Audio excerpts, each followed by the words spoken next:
The latest on a massive fire at a construction site on one of Regina's main streets. More seismic activity detected in east central Saskatchewan. And fall immunization clinics officially begin in our province as flu season ramps up.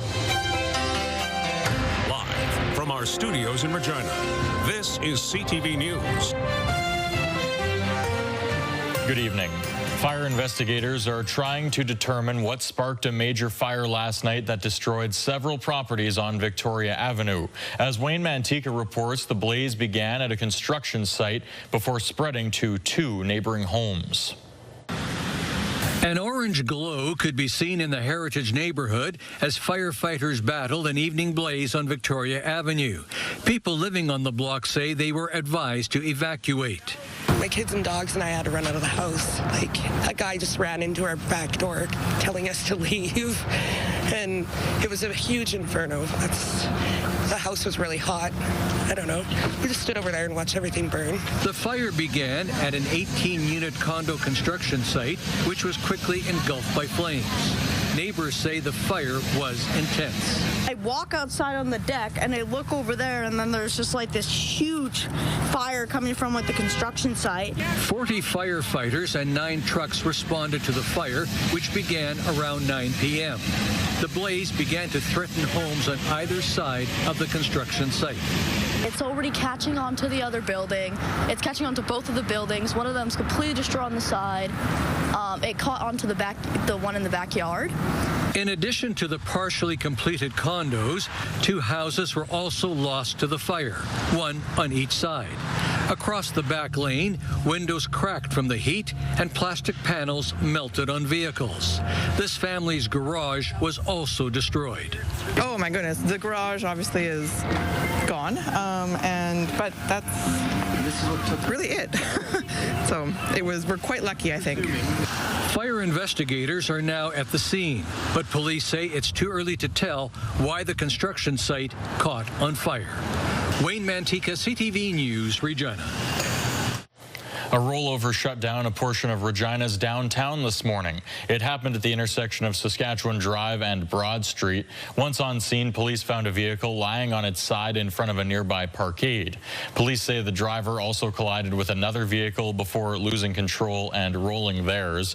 The driver sustained only minor injuries. A cause has not been determined. Police are investigating a man's death after his body was found early Monday morning. Police found the man on the 100 block of College Avenue around 4:30 a.m. Thanksgiving Monday. Officers secured the area, calling in major crimes and forensics to help with the investigation. Details on the investigation are limited, and police are not revealing the name of the deceased at this point. Anyone with information is asked to contact Regina Police or Crime Stoppers. A 51-year-old man from Yorkton is facing a murder charge in connection with a Winnipeg man's death in that city last week. Police were called to a residence on Victoria Avenue in Yorkton, leading to the discovery of a man's body the afternoon of October 7th. The man has been identified as 51-year-old Curtis Gilman Barassa from Winnipeg. On October 11th, RCMP arrested Henry Wayne Chartrand of Yorkton. He faces a charge of second-degree murder. The accused made his first court appearance this morning. The Crown and defense have closed their cases and are preparing closing arguments as the Saskatoon manslaughter trial continued. Roderick Sutherland has pleaded not guilty to manslaughter, unlawful confinement, and offering an indignity to human remains in connection with the death of 30-year-old Megan Gallagher. Court heard Gallagher was killed in a Saskatoon garage while restrained to a chair. 9 people were charged in connection with her death. Sutherland is the last of the 9 to face trial. Lawyers have filed written arguments asking Saskatchewan's Court of Appeal to uphold a judge's decision in a high-profile case involving the death of a child. Last December, a Saskatoon judge stayed an impaired driving charge connected with the September 2021 death of Bailey Maurice. The judge ruling the accused was not tried within a reasonable time frame. The Crown argues court backlogs and case complexity caused delays, while lawyers representing the accused say the judge's decision should stand. An appeal hearing is scheduled for November 5th in Regina. People buying and selling online now have a new option for pickups in Regina. Regina police have officially launched a safe transaction zone designed for in-person transactions from online marketplace purchases. The zone is located in the parking lot of RPS headquarters, and while it isn't monitored 24/7, security footage will be available if anything goes awry. We see a lot of reports where somebody meets, in the middle of nowhere, in a parking lot, in a vacant, parking lot. And sometimes in those instances, it turns into something like a robbery or a theft or a fraud. And so we just think if we can provide this opportunity for people to be able to participate in online buy and sells in a little bit of a safer manner, we're happy to do it. So far this year, Regina police say they've received about 75 reports of fraud and robbery, among other crimes related to online transactions. Other municipalities have also taken part in the Safe Exchange Zones initiative, including Calgary, Edmonton, and several cities in Ontario. A 19-year-old woman is dead after a truck crashed into a bus shelter near the intersection of Dewdney Avenue and Elphinstone Street over the weekend. CTV's Damien Smith has the details on what happened. A trail of damage still evident 2 days after a fatal collision on Sunday. A semi-truck driving at the Dewdney and Elphinstone intersection crashing into 3 front lawns and a bus shelter, leaving 1 dead. And these are materials, of course. Sometimes we'll replace them, right? But the life of this girl, the life of this 19-year-old girl, it's just heartbreaking. The woman was waiting in the bus shelter when the collision occurred. Bushenlonga says she was a local resident that she had brief conversations with. As an Airbnb owner, Bushenlonga, also a former mayoral candidate, says that she's been pushing the city for this bus stop to be moved down the street. And this life could be alive today if the city was, understand the danger of these bus shelters. Other residents we spoke to say the intersection should be a targeted corner and should have red light cameras installed. People drive down here like crazy, like it's a speedway basically. There's no control, no speed limits really. They drive like mad down here. Over 48 hours since the crash happened, truck parts, broken deck pieces, and pieces of glass still remain. Residents say they're waiting for the city to clean up the debris. CTV News reached out to the city of Regina for a response on Tuesday afternoon, but did not receive one before deadline. Regina police are still trying to figure out what happened.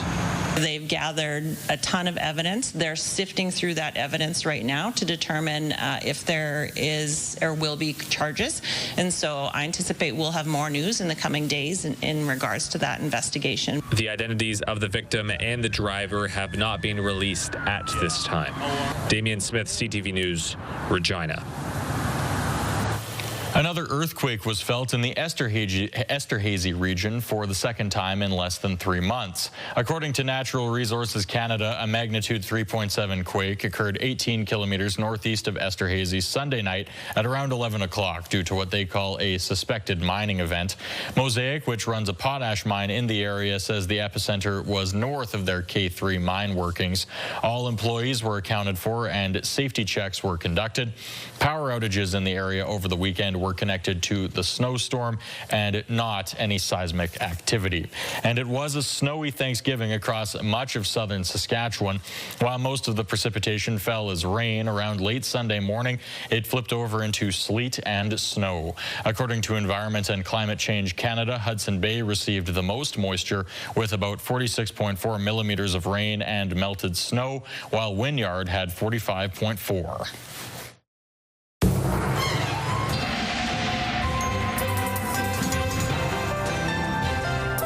Sabine Ahmed joins us in the Weather Center. Sabine, driving back from Estevan from Thanksgiving, you just saw car after car with snow just about pasted to the front grille, and I was like, what are we driving back into?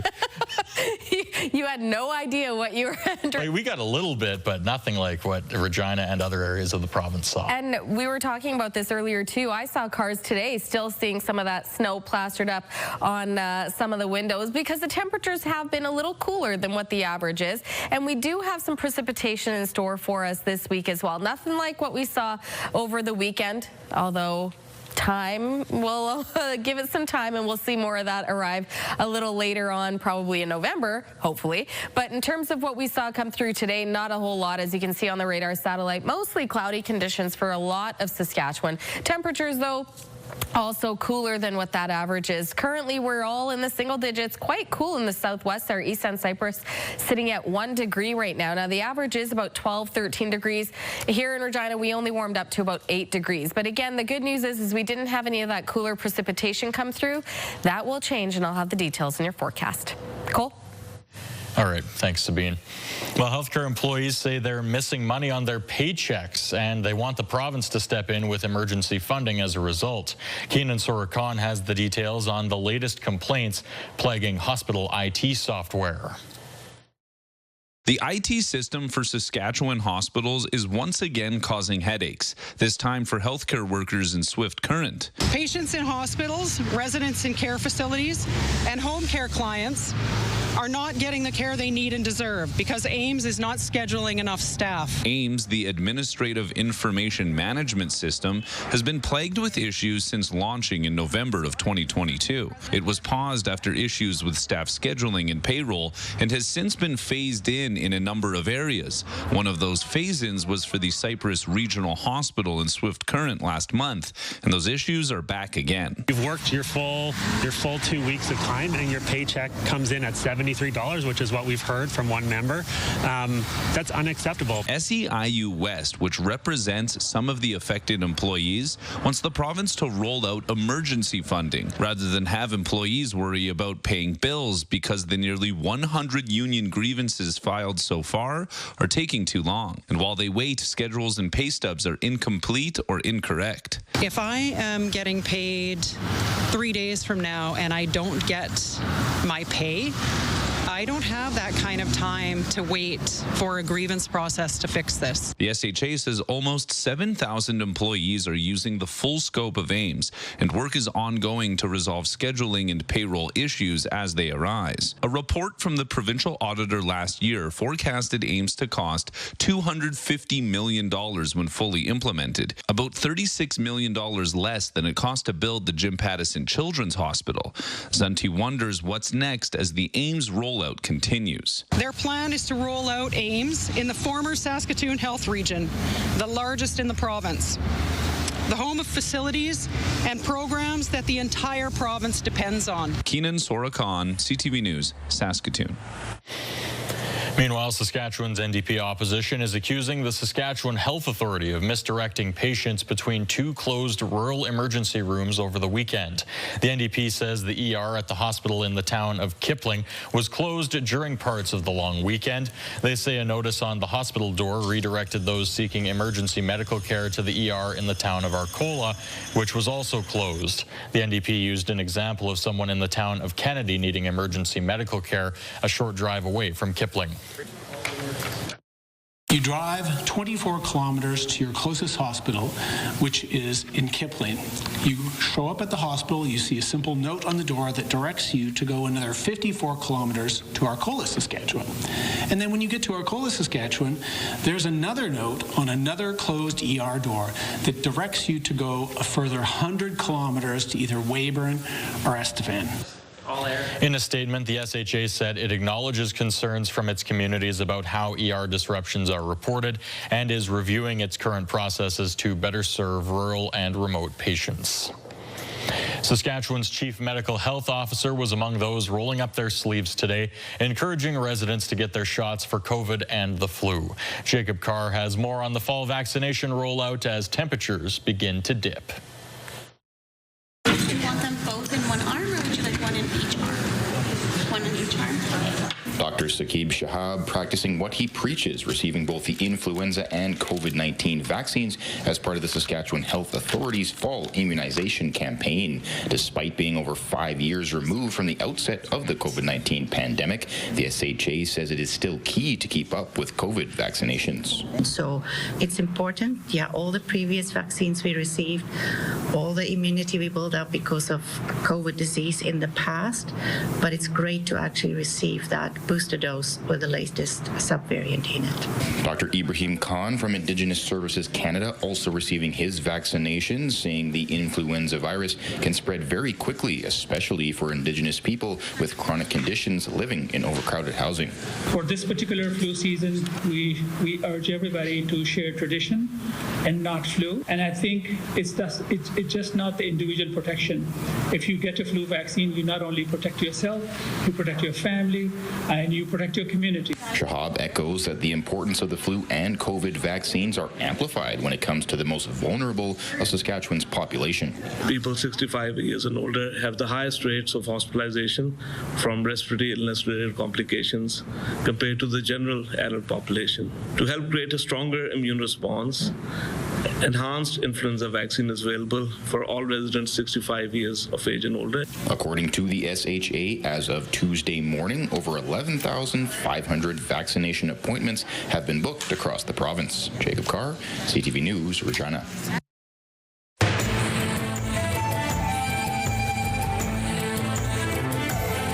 Greetings, everyone. Style and creativity were front and center as the Fashionative Fashion Show made its return to Regina. The event brought designers and models together in celebration of Indigenous Fashion Week. CTV's Damian Smith tells us more. In 2016, Chelsea Reset started the first edition of Fashionative in Regina as part of International Indigenous Fashion Week. Celebrating Indigenous fashion is needed, and not so long ago we weren't allowed to celebrate this, and now here we are on a stage and showcasing it to a lot of people. Since then, the show, which features a runway model style, has traveled around the world. This is the first time since 2016 that it's returned to its roots. For fashion designers, this is a big opportunity for them to show off their creativity. I am so nervous, oh my goodness. I came all the way from Kelowna, so my nerves have been all over the place. Back in May, I would never have thought this was possible. 6 designers participated, showing a range of clothing. Some models are more experienced, while others are just getting started. When you're out here, it takes a lot of guts. We all deal with insecurities and stuff that we carry from other lives or our ancestors. Intergenerational trauma is real, and when you're scared, it's the greatest opportunity to be brave.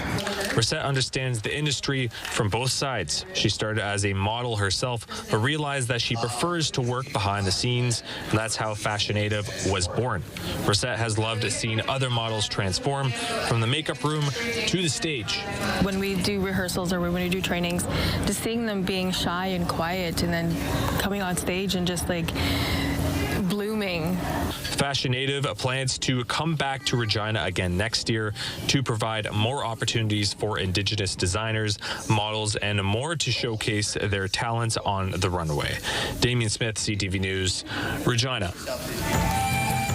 If you have a story you would like to see in this segment, here's how to reach us. You can contact me by email, and you can also watch past episodes and segments of Indigenous Circle on our CTV Regina and CTV Saskatoon websites. Indigenous Circle, brought to you in part by Saskatchewan Indigenous Enterprise Foundation, growing the First Nation entrepreneurial spirit.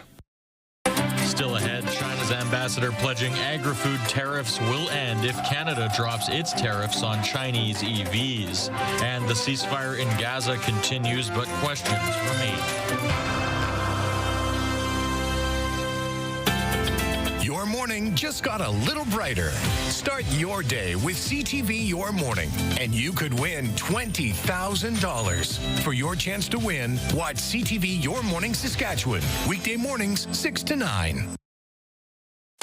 Tonight, Beer from Canada filled with methamphetamine. It was very confined. I could barely walk around. An innocent young man dead. He was screaming out, "I'm dying, I want mom. I'm dying, I want mom." W5 investigates a sophisticated Canadian meth pipeline. Just this tonnage coming away out of Canada. How criminals here are getting away with it. He's obviously trying to lose us. Tonight on CTV National News and ctvnews.ca. Canada's agricultural sector is seeking tariff relief on products ranging from canola to pork and seafood. As CTV's Annie Bergeron-Oliver explains, it comes as China says the tariffs will lift if Canada makes the first move. Chinese EV brands like Warren Buffett-backed BYD are revving up their presence in Asia and Europe.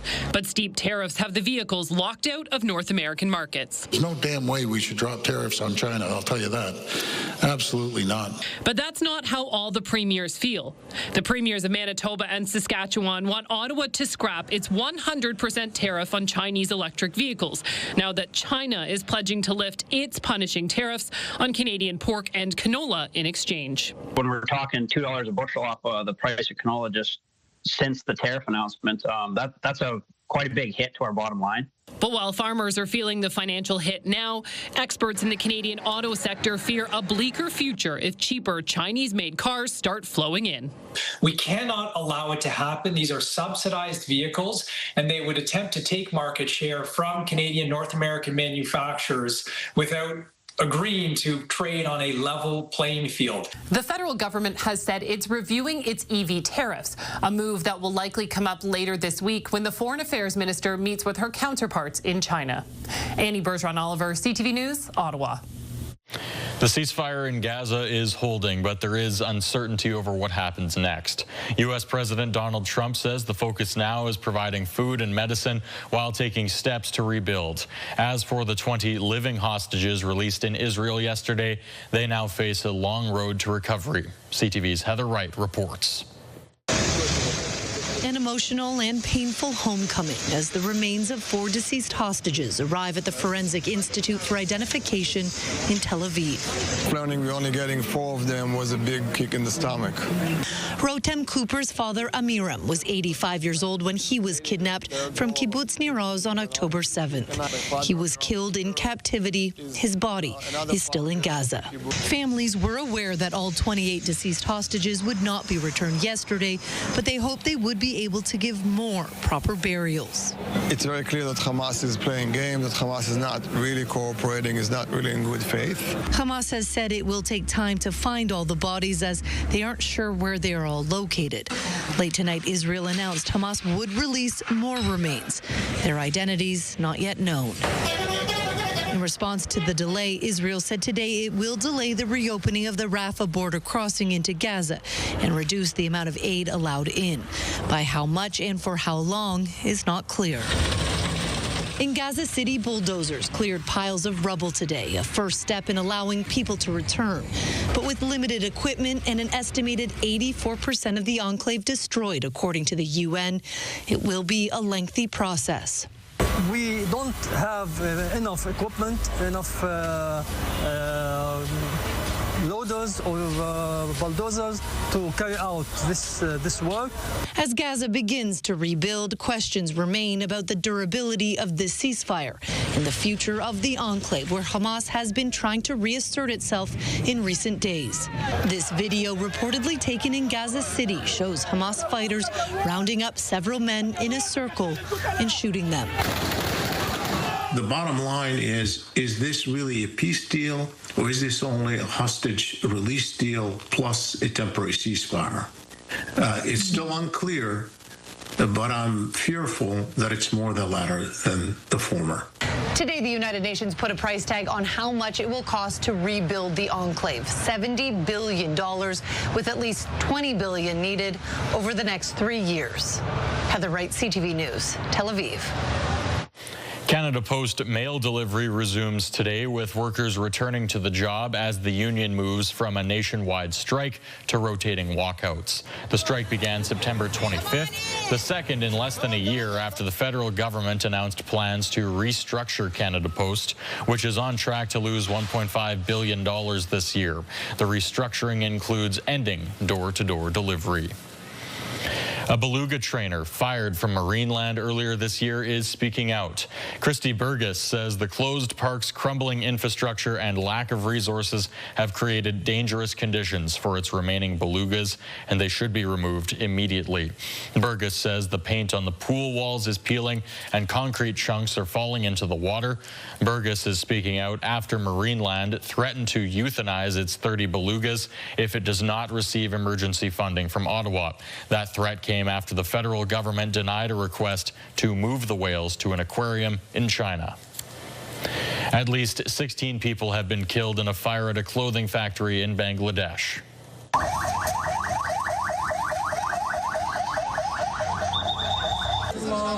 The fire broke out today in a 7-story building in the capital and then spread to a nearby chemical warehouse. Officials say 16 bodies have been recovered, but they warn the number of deaths could rise. The cause of the fire is not yet known, but similar disasters occur frequently in Bangladesh. The worst claimed more than 1,100 lives in 2013. SpaceX has launched yet another test of its Starship rocket, successfully making it halfway around the world. We have liftoff. Go Super Heavy. Go Starship. Thanks for all this. The largest rocket ever built reached space before splash landing into the Indian Ocean on its 11th test flight. SpaceX founder Elon Musk intends to use the rockets to eventually send people to Mars. 3 down to 2. Coming up, we'll learn more about the traditional dances of South India thanks to a cultural showcase over the weekend.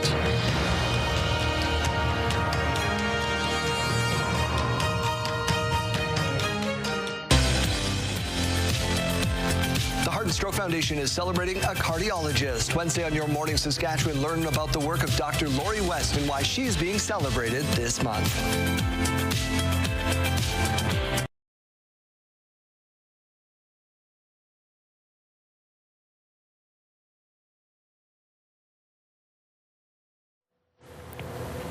That was just to keep you on your toes. Welcome back. Let's take a look at your forecast for the rest of this week, heading into the weekend as well. Short work week for some if you had yesterday off. Nothing active coming through this week like we saw over the weekend with that snow and rain. We do have some rain in the forecast, and of course with some of these temperatures being a little cooler, there is a chance we could see that rain turning to some wet snow. We'll talk about that more in the future cast, but for now, currently we're sitting at 6 degrees, warmed up to about 8 degrees late this afternoon. Winds still not too bad, just around 15 right now. Now we could see those winds pick up quite a bit as we head into the weekend. You'll see that in your 7-day forecast. As for what we saw over the last couple of hours, not a whole lot in terms of active weather, just some cloud cover that we did see mostly cloudy conditions for much of the province today. As we head into the rest of this week, clouds are going to continue to stick around until we get into the weekend where we could see a little bit more sunshine. But for the rest of this week anyway, we're going to continue to see more of that cloud cover. And then there is rain on the way, as I mentioned. You can see it coming from the south.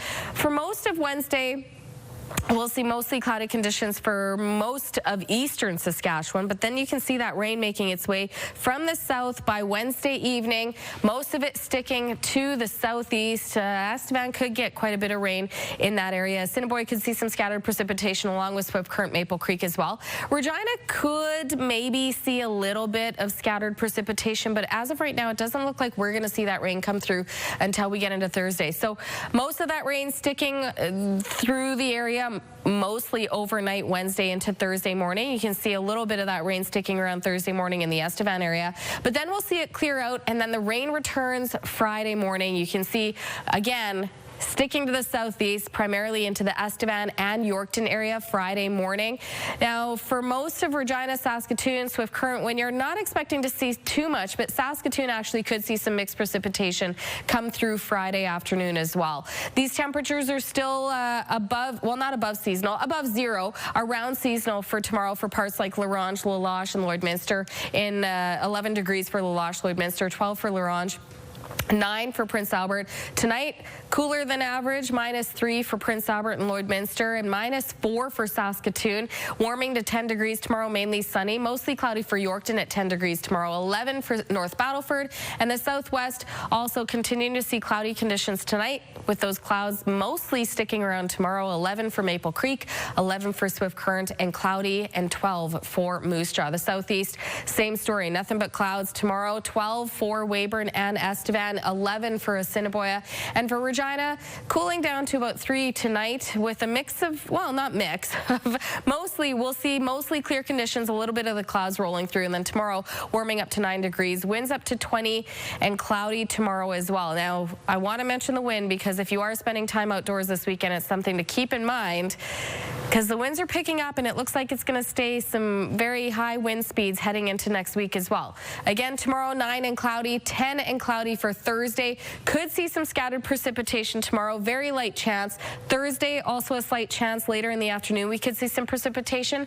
Also Friday, late afternoon, a slight chance we could see some scattered precipitation. Clouds remaining, but by Friday, we see the winds picking up to 50 on Friday. By Saturday, up to 70. Still seeing a mix of sun and clouds, so a little bit more sun expected over the weekend. Temperatures still cooler than average, 8 degrees, warming up to round average, 12 degrees on Sunday, but the wind still sticking up to about 65 on Sunday. Monday up to 55. Rain expected on Monday as well. Temperatures at 8, 6 by Tuesday. And the winds still sticking around up to about 60. So very windy weekend and the start of next week. Cole, if you're planning on raking any leaves, I don't know. What do we do in that scenario? Just leave them and let the wind take them? I guess some folks say that it's good for your grass to leave the leaves. Oh, okay. Well, see, But I haven't done my research on that yet, so okay. Well, also, we won't say one way or another for sure. We're also still seeing a lot of those leaves in the trees, so maybe the wind could help knock those leaves off the trees as well. It's been knocking the snow off over the last couple of days as well. I took one right in the back of the head on my walk today. So. Oh, no. That's okay. Tis the season. It's nature telling me it's not quite ready for winter yet. So. There you go. Yeah. All right. Thanks, Sabine. You bet. Well, Thanksgiving dinners all over the province over the weekend gave people a chance to celebrate with and be thankful for friends and family. That's the same spirit being felt at Celebration Church as it hosted Thanksgiving dinner for newcomers to Canada, hosting people from 25 different nationalities. Organizers say they want to make people feel welcome in the country over the holiday. Well, so last year we had about 140 to 150 people here. And again, our goal in order to do this event is to welcome people from all kind of different countries and to experience. I'm originally from Germany. I'm an immigrant myself. And so it has been something that has been really important to our heart to make sure that people who don't have family here can experience that. This is the second time Celebration Church has hosted this Thanksgiving gathering. Also over the weekend, a chance to celebrate South Indian culture through the Regina Malayali Association's first edition of Varnam at Dark Hall. Taking place over 4 hours, a number of cultural dances were on display for spectators. The association started up back in 2014 as a nonprofit and has grown to 13 members. So there are a number of different art forms, such as Bharatanatyam, Mohiniyattam. Then there are some specific traditional art forms from the province of Telugu, Telangana, Andhra, Tamil Nadu, and Karnataka. There will be also group performances demonstrating the cultural diversity. The event also saw groups and organizations from other communities like Saskatoon and Weyburn make the trip. After the break, the league-leading Riders put their full faith in head coach Corey Mace and GM Jeremy O'Day for the long haul with new contract extensions.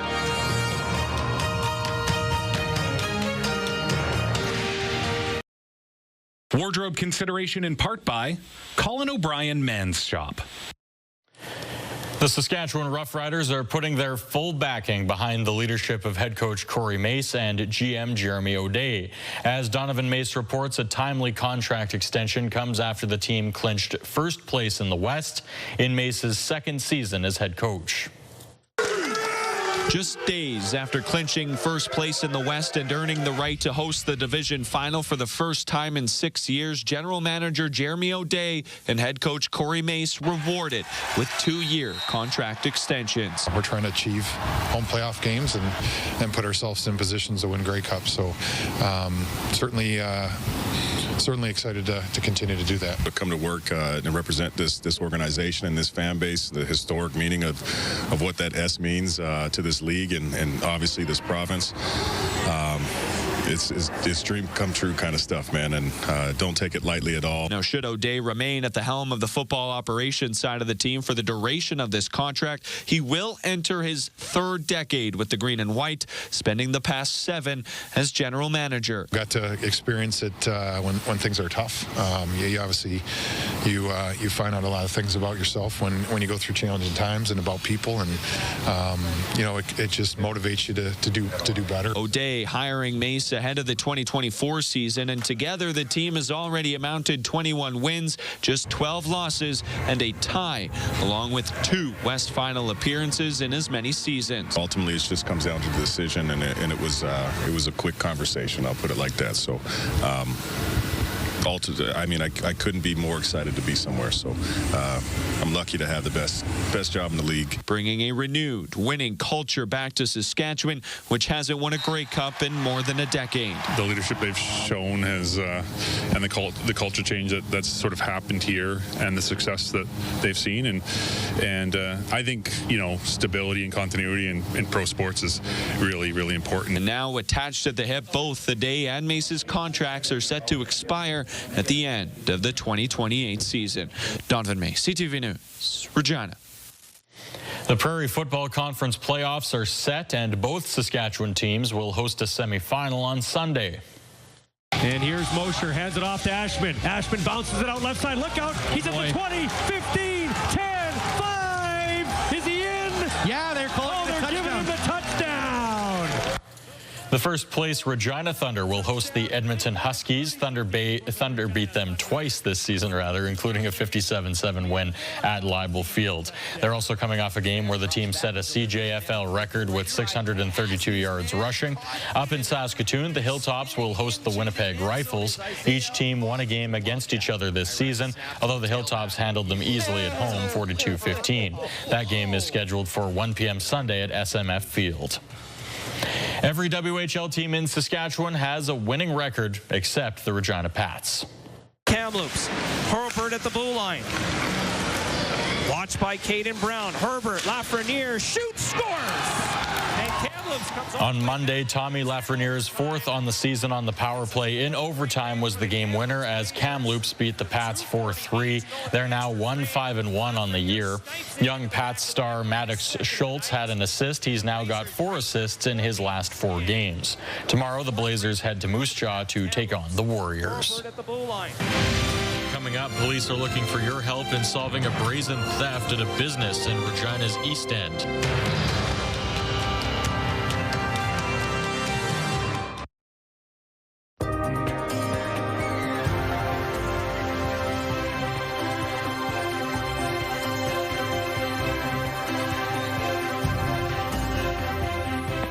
Welcome back. We're going to take a look at your rural forecast for tomorrow. A little bit more sunshine in central Saskatchewan, more cloud cover in southern Saskatchewan, but temperatures still hovering around the average, if not a little cooler. 9 degrees in Hudson Bay, Melfort, Wynyard tomorrow. Cloudier in Wynyard and a mix of sun and cloud for Hudson Bay, Melfort.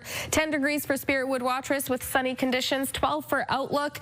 And Kindersley, Lloydminster, Meadow Lake seeing mostly sunny conditions, 11 degrees. But then when we get closer to the southern border, you can see there's some precipitation expected for Rockland, East End Cypress in the form of rain. 8 degrees for East End Cypress, 9 for Rockland. Cloudier all in eastern Saskatchewan, especially in the southeast, but temperatures, like I said, hovering within a couple degrees of that average 12, 13 degree number. 11 for Broadview, 11 and sunny for Maple Creek, 9 for Kenora and Lumsden and Pilot Butte and Carlisle, all expecting cloudy conditions. A closer look at Watson, where internet speeds up to 1 gig available through SaskTel, located about 190 kilometers north of Regina. Tomorrow, Watson, you can expect a mix of sun and cloud. 9 degrees is the expected daytime high, but will feel closer to about 7 degrees tomorrow.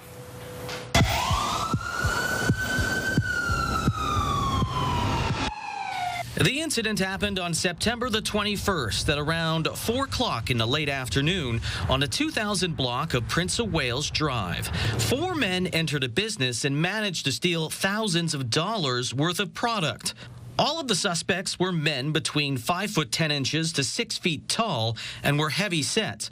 All 4 men had facial hair, with 3 of the men appearing to be in their mid-30s, while 1 man appeared to be in his late 40s to early 50s. If you recognize any of the men in these images, contact Crime Stoppers now. I'm Belton Johnson, board member with Regina Crime Stoppers. Did you know Crime Stoppers will pay up to $2,000 cash rewards for information on this or any other serious crime in Regina?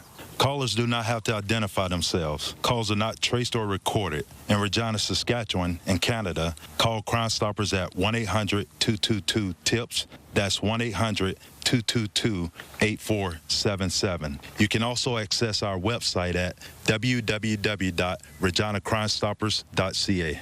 Remember, our community suffers when you remain silent. Please report crime. Crime Stoppers is brought to you by Leak Audiology, helping you live well with better hearing.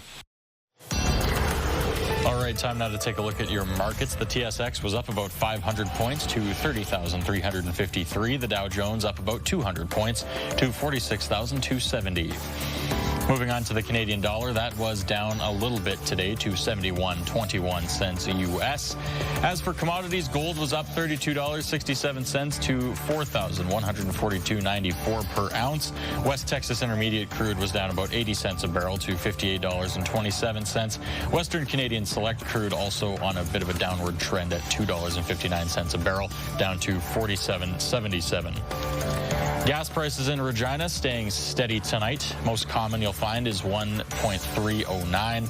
Lowest you'll find is 1.059. The deal that would allow Sunoco to acquire Parkland has passed a key hurdle.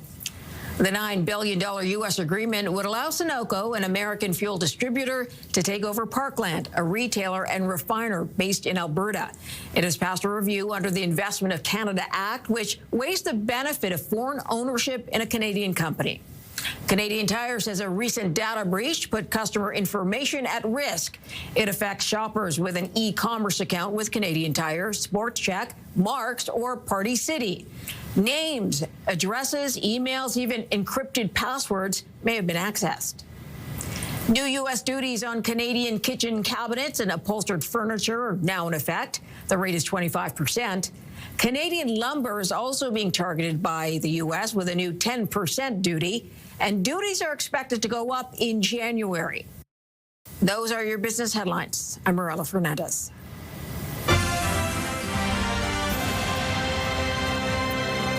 All right, coming up tonight on CTV, we have The Voice. That's going to go for 2 hours. As I think they're still in the audition phase. We'll have to find out in a couple of minutes here. I think they are. You're right. Then followed by High Potential, and then MasterChef Canada. Of course, we have a Regina competitor on that show. Well, here's a sign that the holiday season, Sabine, is just around the corner. That's right. It's not just the snow we saw. The schedule for the CPKC holiday train has been announced. You can see it in Bradenbury, York. Where? That's a typo. Oh, that's a typo. That was like Bradenbury. There we go. Yorkton, Foam Lake, Wynyard, Saskatoon on December 6th and December 19th. The other line comes through reaching North Portal, Estevan, Weyburn. On the 20th, it's in Regina, then Moose Jaw, and then on the 21st, in Swift Curtain and Maple Creek. The train tour raises money and collects food donations for food banks across the country. But we don't want to get ahead of ourselves too much. No, we don't. Not at all. Let's talk about Halloween. Sure. Why not? Just around the corner, a new survey is shedding light on the most popular costumes this year. Spider-Man is the top choice for kids, followed by princesses, witches, and ghosts, among other superheroes. That's not just the kids. Adults are also getting in the Halloween spirit. Top grown-up costumes are witches, vampires, pirates, cats, and Batman. Which all makes sense. It makes sense. It's always, you know, you've really made it if you make it in the Halloween costume list alongside, like, witches, ghosts, like the generic ones. That's true. If you're like Spider-Man, Batman, like they're right there. That makes a lot of sense. I love it. What's your costume this year? It's going to have to be a surprise. It will be a surprise. To me as well.